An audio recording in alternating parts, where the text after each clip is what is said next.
सर्वप्रथम कलशाला रक्षासूत्र बांधून घ्या. त्यात पाणी टाका. त्यात हे 5 द्रव्य टाका. त्यानंतर कुमकुम, हळदी हे त्या पाण्यामध्ये वाहा.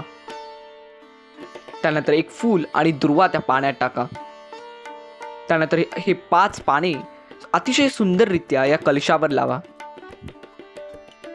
त्यानंतर एक नारळ घेऊन त्या नारळाला रक्षासूत्र बांधून ते नारळ त्या कलशावर स्थापित करा. हे मंगलतेचं प्रतीक आहे. कुठलेही शुभ कार्य सुरू करताना कलश स्थापना अवश्य करावी, कारण त्याने वातावरणात एक अद्भुत मंगलता निर्माण होते.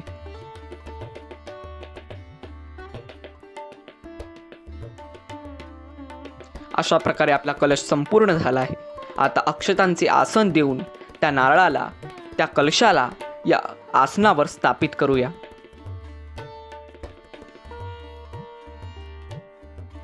आपण हे शिवाभिषेकसाठी अष्टद्रव्य निर्मित केले आहेत. त्यानंतर दीप प्रज्वलित करून घेऊ. त्यानंतर गणेशाचे पूजन करू.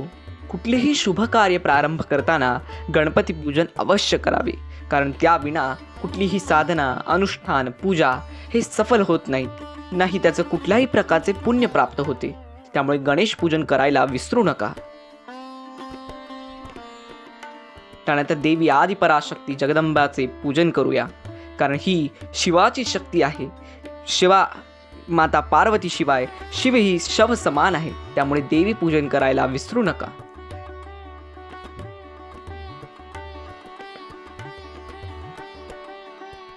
त्यानंतर नंदीची ही पूजा अवश्य करा, कारण नंदी हे शिवाचे केवळ वाहन नाही, तर ते धर्माचे प्रतीक आहे. त्यानंतर कलशाचे आपण पूजन करून घेऊ. अगदी याच प्रकारे पूजन करून घ्या. त्यानंतर शिव ध्यान करून भगवान शंकराच्या अभिषेकाची तयारी करा. सर्वप्रथम जलाभिषेक शिवलिंगावर करावा, कारण जल हे जीवनाचे प्रतीक आहे. त्यानंतर दुधाने परमेश्वराला अभिषेक करा, कारण दूध हे पवित्रतेचे प्रतीक आहे. त्यानंतर पुन्हा शुद्ध जलाने स्नान घाला. त्यानंतर पंचामृताने भगवान महेश्वरला स्नान घाला. हे पंचामृत केवळ 5 तत्व नव्हे, तर हे शरीरातील 5 शरीराचे प्रतीक आहे, जे आपल्या शरीरात सदैव निवास करतात, तेथील शुद्धकरण करतात. त्यानंतर इलायची कर्पूर मिश्रित जलाने भगवान महादेवला अभिषेक करा. हे सर्वात अभिषेकातले आवडतं द्रव्य आहे शंकराचे. त्यानंतर गंगा जलाने भगवानला अभिषेक घाला. त्यानंतर बिल्व जलाने भगवान महेश्वरला अभिषेक घाला.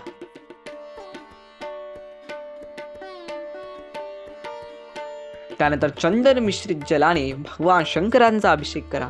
हे गंधोदक स्नान आहे. त्यानंतर दुर्वा मिश्रित जलाने भगवान शंकरांचा अभिषेक करा. त्यानंतर गुलाब जलाने महादेवाचा अभिषेक करा. आता पुन्हा शुद्ध जलाने शिवलिंगाला स्वच्छ अभिषेक करून घेऊ आणि त्यानंतर शंकराला आसनस्थ करून त्याला पुष्पमाला अर्पित करा. त्यानंतर शंकराला भस्माचा त्रिपुंड लावून भस्म समर्पित करा. भस्म हे शिवपूजेतले अत्यंत महत्त्वाचे द्रव्य आहे. त्यानंतर भगवान शंकरांना अत्तर समर्पित करा. त्यानंतर रक्षासूत्र शिवलिंगाला समर्पित करा. त्यानंतर पांढरी फुले भगवान महादेवाला समर्पित करा. हे सारे द्रव्य समर्पित करत असताना केवळ एकच मंत्र म्हणावा, तो म्हणजे पंचाक्षर. पंचाक्षर मंत्र म्हणतच ही पूजा करावी.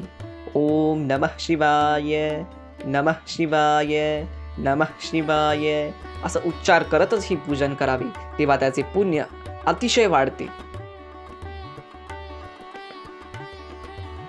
त्यानंतर भगवान महादेवांना बिल्वपत्र समर्पित करा.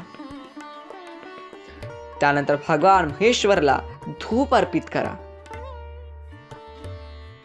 त्यानंतर महादेवांना दीप समर्पित करा.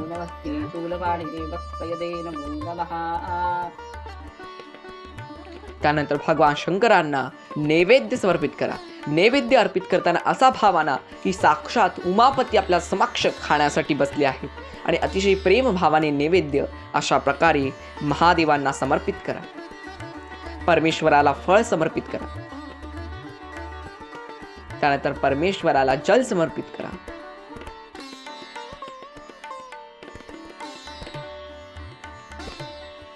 त्यानंतर आरतीची तयारी करून पंचारती पंचज्योती लावून अत्यंत आर्त भावनेने भगवान शंकराची आरती करा. ही आरती करत असताना तुमचा प्रेम भाव जागला पाहिजे. शंकरांनाही वाटलं पाहिजे कोण मला एवढ्या आर्त भावनेने हाक मारत आहे. ही आरती हे तुमचं प्रेम दर्शवते. जी आरती तुम्हाला पाठ असेल ती बोलावी. नंतर मंत्र पुष्पांजली अर्पित करून भगवान शंकरांना क्षमायाचना मागावी की हे प्रभू, पूजेत झालेल्या अपराधांबद्दल क्षमा करा. अशा प्रकारे आपली ही पूजा संपन्न झाली आहे. धन्यवाद.